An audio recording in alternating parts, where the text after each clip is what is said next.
You're not thinking about your body right now. You're thinking about the weekend. Family's coming over. Food is already planned. Someone is bringing dessert. You've already told yourself something without saying it out loud. I'll just relax this weekend. That sentence sounds harmless. It isn't. Because what you're really saying is, my standards has an off switch. This is Iron Suits, where strength wears a crown. I am your host, Marwan Killu. Today is my wedding anniversary. 22 years, April the 1st. I got married on April Fool's. Should have paid attention to the matter, because most men don't notice patterns until they repeat. And something predictable is about to happen in the homes of high-performing men.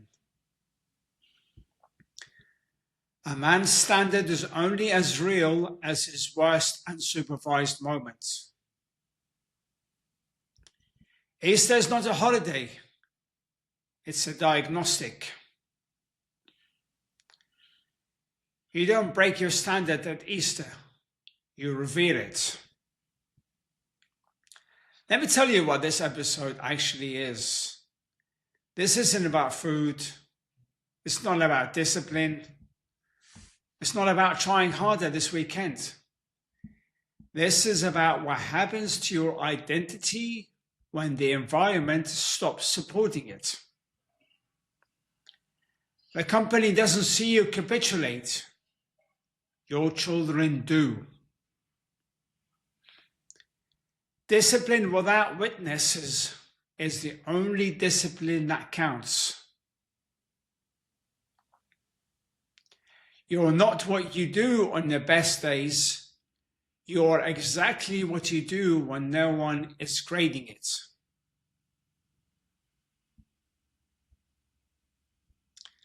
Let's name what actually happens over Easter weekend. Not in theory, in the specific recurring sequence you already know. Friday evening, you're sitting at the table. Food is already out. Someone is pouring drinks. You're relaxed, or at least you've decided you are. A plate gets passed to you. You weren't going to take any. You take one anyway. Not a decision, just movement. Someone says, go on, it's Easter. You're not. Like that settles it. You tell yourself, it's just this weekend. Just this weekend. You don't say it out loud. You don't need to. Because everyone at the table is already operating by that rule. No one's tracking anything. No numbers, no targets, no consequence. Just atmosphere. And in that atmosphere, your standard starts to move. Quietly. It happens again. Different plates. Same decision. Less hesitation this time. And this is the part most men miss. Nothing feels wrong. That's the problem. No friction, no resistance, no signal. Just agreement. No alarm, no resistance, just a quiet adjustment you agree with in the moment and question later. Nothing dramatic, You wouldn't tolerate dramatic. It's quiet, incremental, a kind of soft remission that moves through the room. You hesitate. Saying no feels bigger than it should. So you don't. You don't make something out of nothing. You make nothing out of something. And then it repeats again and again. Not weakness, absence. No numbers, no targets, no feedback, no consequences. So the behavior fills the vacuum. Holiday, family, enjoy yourself. That's not permission. That's a socially acceptable way of lowering the standards. You call it a break. Your behavior calls it a pattern. Your standard isn't breaking. It's revealing where it stops. Name it. Don't defend it. Just see it. You fold at the table, not once, predictably. Your wife is watching you, not in the way that implies surveillance or judgment, in the way you'd recognize it. She's not taking notes. She's building a case. She's just watching, the way humans watch when they love someone and have been watching them for years. She sees both versions. And she knows they're not the same man. She knows the man who gets up at 5. She sees the discipline operate. She's seen what you look like when you're locked. And now she's watching the same man negotiate with a table of people who have no idea what your operating standard is. Here's the part that cuts. She doesn't say anything. She's not reacting. She's updating. That's not mercy. That's something else. That's her recalibrating. Not dramatically. She's not building resentment in the way that becomes an argument. It's quieter. She feels it. Somewhere between observation and conclusion. And the conclusion isn't that you're weak. It's something more specific. Something that lands harder in the long run. The conclusion is, this is also him. Not instead of the other version. In addition to. And when a woman who has given you her trust begins to hold two simultaneous models of who you are, the man who holds the line and the man who doesn't, something changes in how she orients towards you. Almost imperceptibly, almost permanently. Now go further. Your children are watching. Children don't watch the way adults watch. They watch without the filter of social performance. They don't know yet they're supposed to pretend not to notice. So they notice everything. They notice when dad takes a thing he said he doesn't take. They notice when the word no becomes a negotiation. They notice when the version of their father that exists in front of family is softer, more porous, easier to move. They don't have language for what they're observing. but they're building a map. And the map includes information that standard has exceptions, that the rules apply until they don't. That discipline is a weekday construct. Children don't do what you say. They repeat what they see survive. You think this doesn't matter. They're kids. It's Easter. It's not a lesson. It is always a lesson. The only question is what's being taught. And then the third observer. The one you don't acknowledge because acknowledging it requires something most men won't do in front of their own reflection.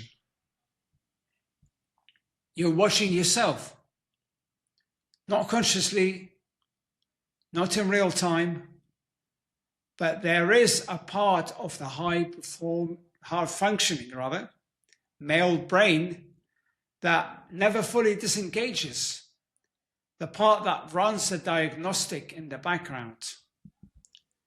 The part that registers every deviation from stated identity. Every micro-capitulation, every moment where the internal code was visible and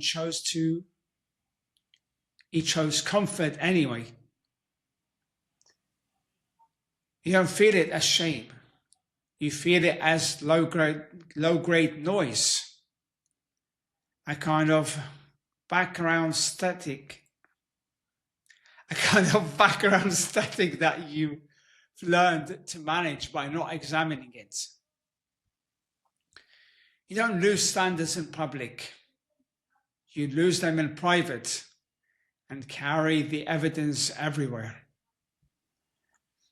By moving quickly to the next thing, by keeping the schedule full enough Monday through Friday, that the weekend leakage doesn't have room to surface.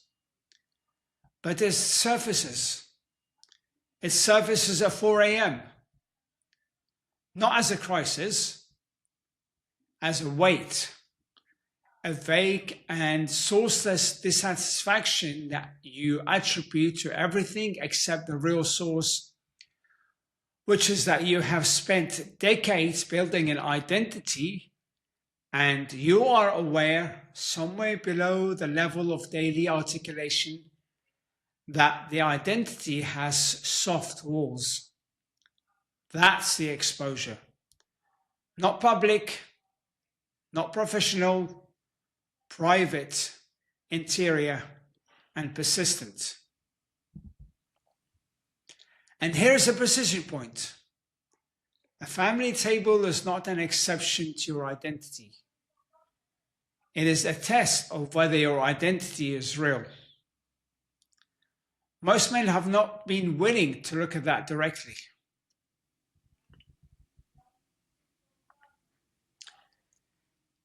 This is not recovery advice. This is a structural reframe.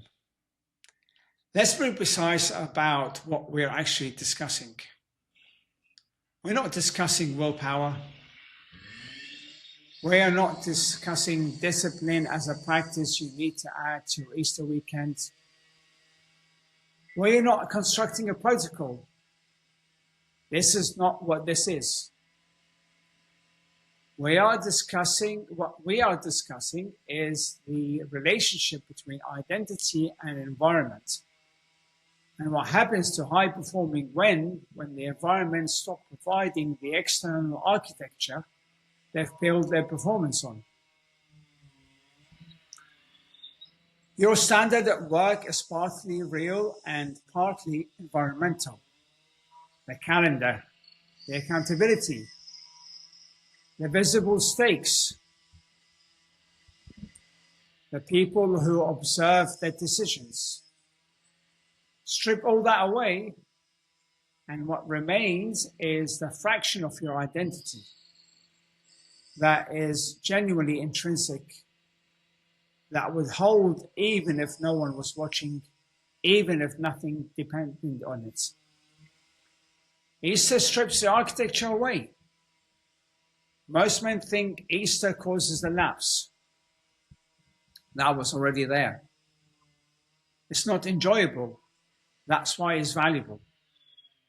Because the man who holds the standard in an Easter kitchen with no stakes and no audience, in front of people who will love him regardless, that man has something real.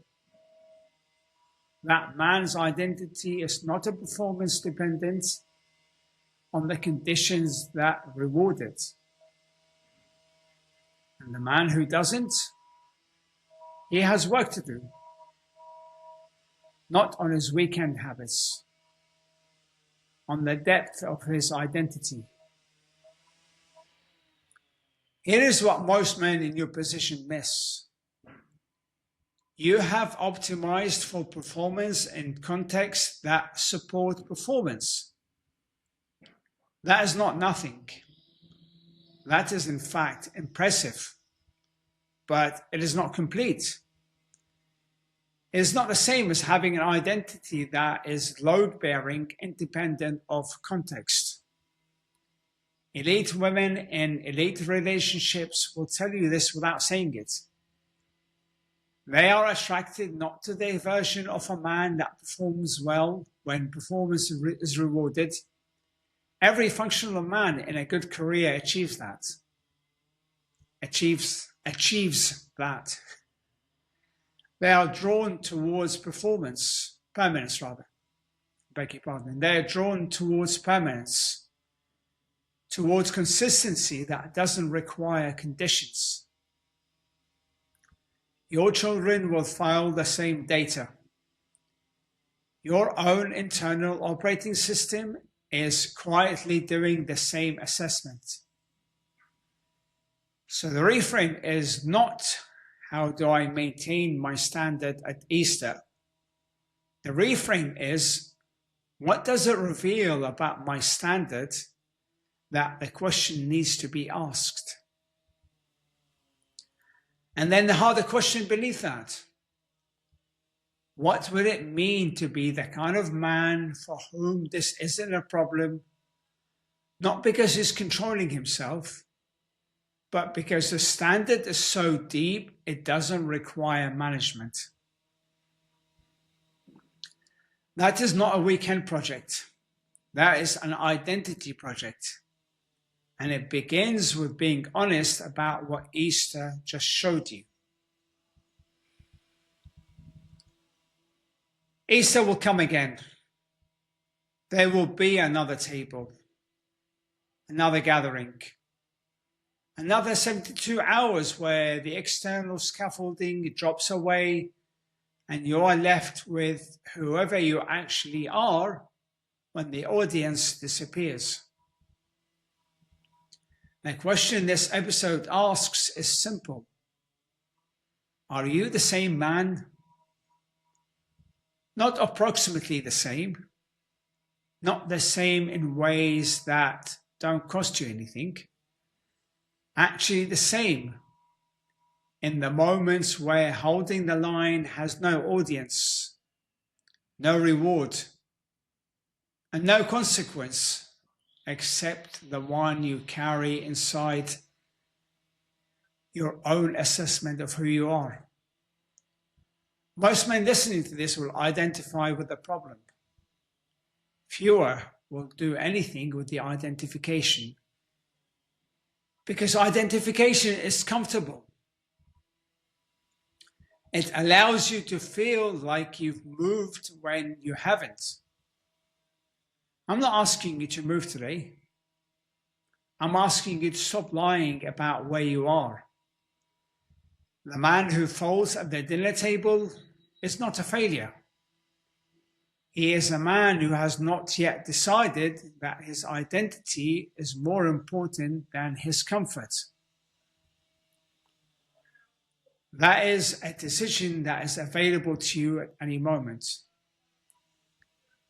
Not a disciplined decision, not a willpower decision.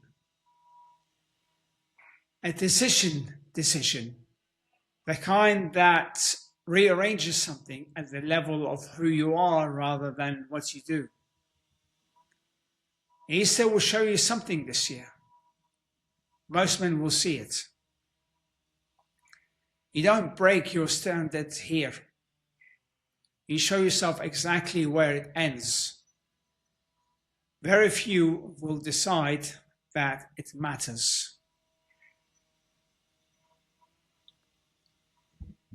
If this hits, if you saw yourself in this, then don't let it stay as awareness. Because awareness without correction is just delayed regret. I don't coach discipline. I rebuild the standard underneath it.